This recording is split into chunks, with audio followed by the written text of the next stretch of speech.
Hello viewers, আজকে আমি আপনাদের সাথে শেয়ার করব কিভাবে আমরা সঞ্চয় করতে পারি। সঞ্চয় বলতে আমরা কি বুঝি?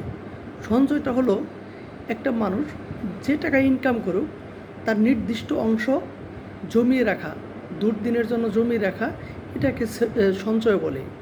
কিন্তু আমি যদি চিন্তা করি যে আমার যত টাকা ইনকাম আছে তার ব্যয় করার পরে অবশিষ্ট যে টাকা থাকবে এই টাকা আমি সেভিংস করব, তাহলে সারা জীবনেও একটি টাকাও সেভিংস করা সম্ভব নয়।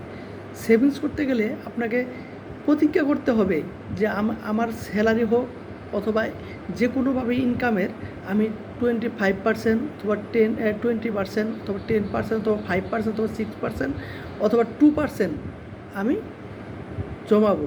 সে অনুযায়ী আপনাকে কাজ করতে হবে, তবেই সেভিংস করা সম্ভব। তাছাড়া কোনোভাবেই একটি টাকাও সেভিংস করা সম্ভব না।